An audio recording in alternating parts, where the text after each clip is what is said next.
right, Matt. Just finished 9. Played pretty well. Yeah. Give me some of your takeaways from the last month or so and what you got from that.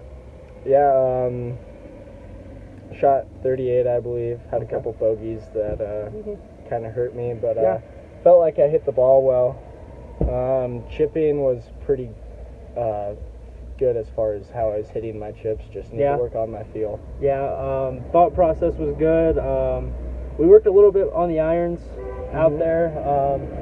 Not so much to the point of, trying to fix anything. I really liked your thought process behind hitting those irons. Yeah. Especially the one that really stuck out to me was the one on 2, where you had that uphill lie out of the thicker rough. There's not a lot of, super thick rough out like what you're used to playing. Yeah, I hit that 7-iron really good. You did. What are some other takeaways that maybe we can take from, just the last month or so that we've been working together on your golf game and things like that?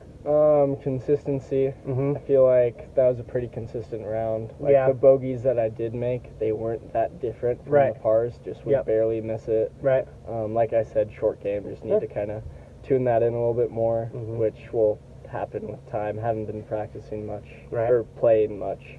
Yeah. So I'm pretty confident about where I am with my game. Good. Like I shot 38, and I know that I left a couple shots out there for sure. And that's sometimes 38 is a great number, and sometimes knowing you left shots out there is not awesome, but 38 knowing that you left shots out there is a lot better than say 40 or 42 knowing you left 5 or 6 strokes out there. Right. So I'd like to say thank you for having me work with you, and thank you for working with me. Absolutely. I appreciated it. Yeah. And we're live. All right, Matt, how'd that feel today? You played pretty well. Yeah. It's a good day. Yeah, I like the way you had a lot of good little escape shots you hit. You hit the one on 3 up over the tree. Yep. You hit the one on, 6 out of the bunker. Bunker shot. Yeah, I mean, you missed a tough putt, but yeah, you played really consistently today. Your ball flight off the tee was pretty little high, but it was very consistent, very much the same flight. You played it after you started hitting it. You noticed that. What are some of your takeaways?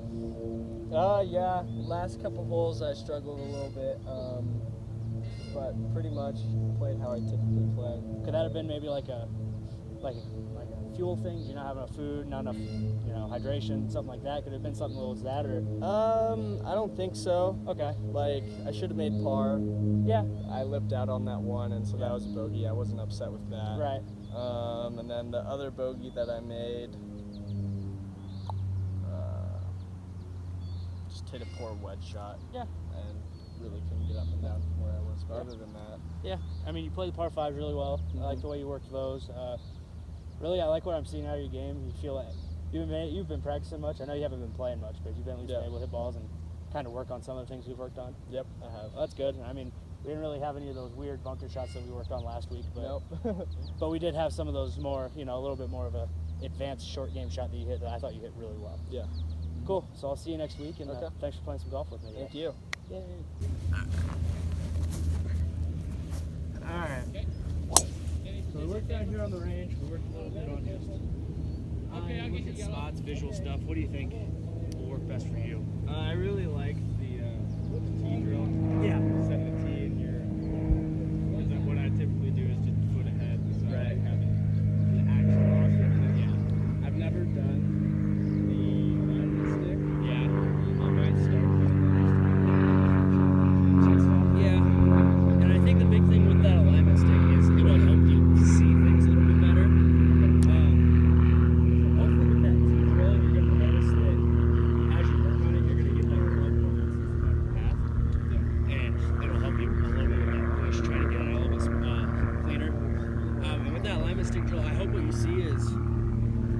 Gives you that visuals like, okay, this is where my ball's starting. Where is that in line with my target? Okay. Because one of the things that I tried to do there with that is I tried to put it right on that line that you said you were going. Right. And I wanted you to work around it. I know I said the left side while I was standing on the right side, but I didn't mean the right side. I just want you to know that. And I think a big thing is just keep working at it. There's nothing really that needs fixed, and like you said, it's all just one little thing here, one little thing there. Yeah. So keep working on it, and hope to see you next week. Thanks for coming out again. Thank you. Have a good rest of your day. You too. So we got lesson 1 done. We worked on some putting, some lags putting. What'd you really learn about lags and what you do with them? So for lag putting, you really went over the 3-foot circle and just kind of envisioning, like there's a 3-foot circle, and if you get it within that, Yeah, you're gonna pretty much almost guarantee the made second putt. absolutely.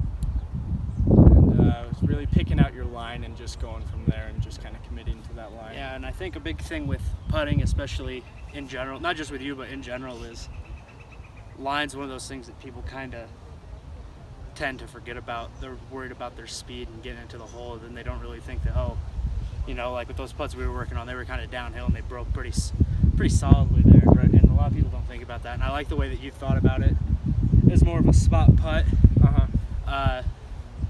And definitely, as you said, that could be a little difficult to manage. That's why I recommended that 3-foot circle. And then, like I said, even using the flag if you can't get that 3-foot circle thought in your head more than anything. So we'll come back later and we'll do another lesson. We'll work on maybe a little full swing